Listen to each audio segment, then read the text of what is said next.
us. I've got John Abbott. Wait, I saw recording progress. All right, let's. Here we go. Okay, all right. Here we go. All right, here we go. 3, 2, 1. Once again, the Pebble Beach Pro-Am is upon us. I got my best man on it, John Abendroth, joining us. And John, is it as simple as fairways and greens to attack and win this one? It is, and I had my own little open, if you don't mind. There's been some great duos in sports in the Bay Area. You've got Batman and Robin, not in sports. You've got Montana to Rice. You got Steph and Clay, and now you've got Vern and the Big Dog. So I like the Batman and Robin. You'll be Adam West, and I'll be Burt Ward. There you go. Exactly.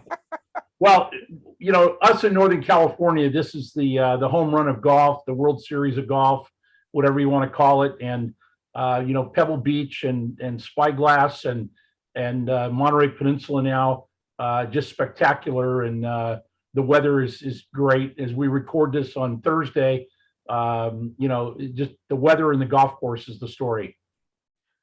Weather indeed, although it looks nice. I mean, you can see the blue skies out there, but Abby, you know that the wind can wreak havoc, especially if you hit a high ball.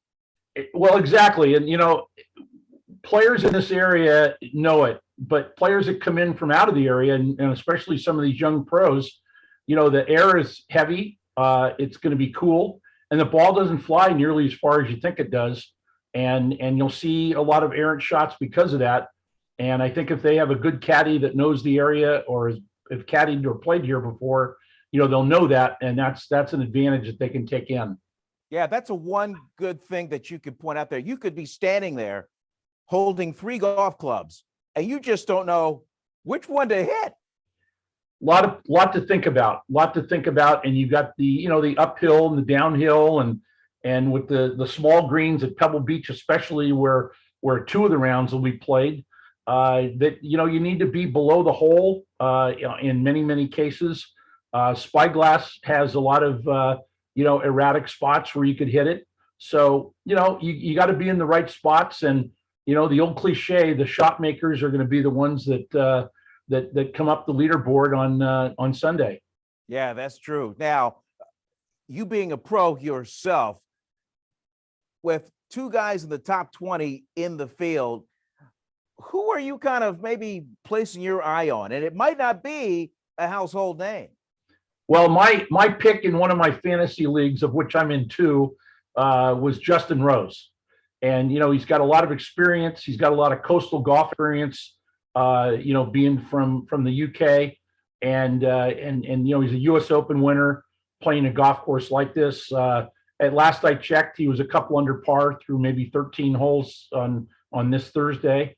But yeah, you know, the point of the matter is that there's been a lot of controversy of this new tour or new formed tour in Asia. Saudi Arabia is where a lot of the top players are, and so you don't have as many of the top players here. You got a lot of young players, and that becomes very important. You know, it's probably more important for these young players to win a tournament like this than a Phil Mickelson or whoever. Rory McIlroy, because it helps set up their career rather than one more little notch in the belt. So a lot of good stories to pull for here.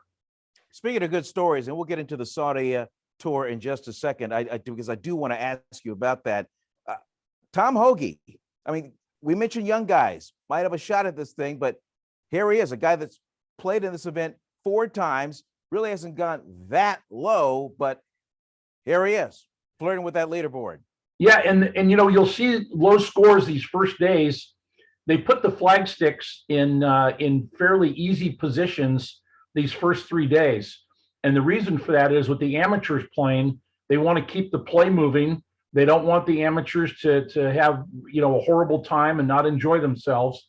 So the flag sticks are in very scoreable positions. And then you'll see the tough positions on Sunday. So you've seen a lot of streaks today. Again, being Thursday, you've had some 3 in a row birdies, 4 in a row birdies. I think Hogue made 6 in a row or 5 in a row. So, you know, pretty strong golf, you know, as we speak. In the old days, it used to be called the old Crosby, then the corporate world kind of came into it. It's officially called the AT&T Pebble Beach Pro-Am. But when you see Bill Murray walking around as kind of the mayor of this thing, it's almost like the Bill Murray Invitational. Well, he's a big part of it, and he certainly supports it. And a very eclectic group. You've got the actors, you've got music, you've got Steve Young, you've got a couple of other sports notables in there, and then you got the corporate world. I think the chairman of Boeing and Joe Kernan that I watch on the Business Channel in the morning, and he did his show at 3 a.m. live from Pebble Beach with Becky Quick, his sidekick. So it's really a very eclectic event, and always fun to see the different occupations of people, and some of the participants even only have one name. Well, this is one event where I don't care whether you're Huey Lewis, A celebrity, B celebrity, this pro. It's the one event where both kind of meet and just kind of mesh together. And then at the head of it all, the boss, the chairman of this thing, with one squint, Squint Eastwood, Mr. Clint Eastwood himself. Hey, a great story this week is Peter Jacobsen is playing, and I believe his 31st, or it's been 31 years since he started playing here. And he put on the bag his old caddy, Fluff Cowan, Mike Cowan, and he shot, I believe, 8 over par today, but at 69 years old or 68 years old, not too bad. And for Fluff to come in and be able to walk Pebble Beach and the Monterey Peninsula courses one more time with Peter is pretty darn cool.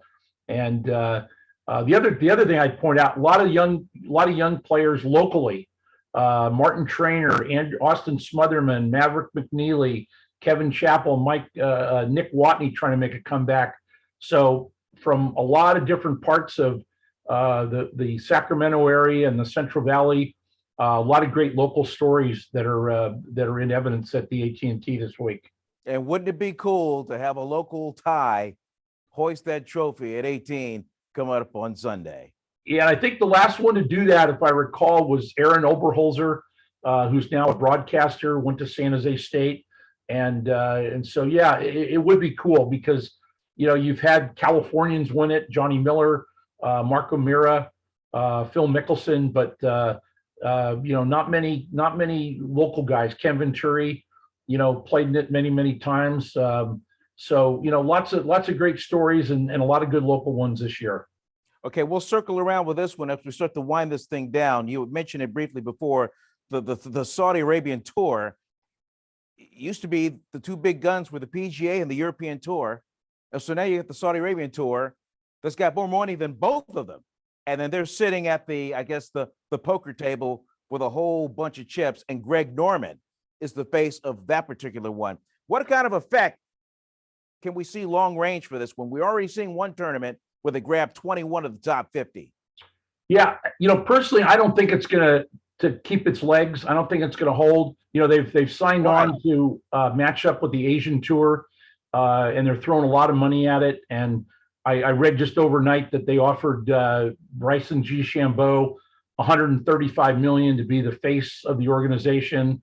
They offered Ian Poulter about $40 million, but he'd potentially have to give up playing in the Ryder Cup as a sort of a slap in the hand if he did accept that. So it's really a very awkward situation. The PGA Tour players are technically not employees, but in this case where they're playing elsewhere against a PGA Tour event, they had to get what's called a release to play there. And with these releases come a deal. And part of the deal is that those 21 players have to play in this AT&T within a number of years. When I played the tour, there was a rule that each player had to play every single event on the PGA Tour within a 3-year period. So they keep trying these things to let, the Milwaukee Opens of the world make sure that they get all the players. And so it's going to be, like you say, it's going to be a poker game. But I think PGA Tour is still the big one, even though they're throwing big money at it in Saudi. Time will tell, John. Time will tell. And as soon as Jim Nance this weekend says, goodbye, friends, it'll be you and I, and we'll do our gig on Saturday and Sunday afternoon after the broadcast. And appreciate you guys having me on board. And there'll be great stories to tell and hear about. All right. So as soon as Nance raises the bar, it's up to you and me to kind of keep from dropping it on the ground. That's Can't exactly wait right. for it. All right, Vern, thanks so much. And we'll see you down there this weekend, and be a lot of fun as usual. Okay. In the meantime, I'll keep my head down and let the club do the work.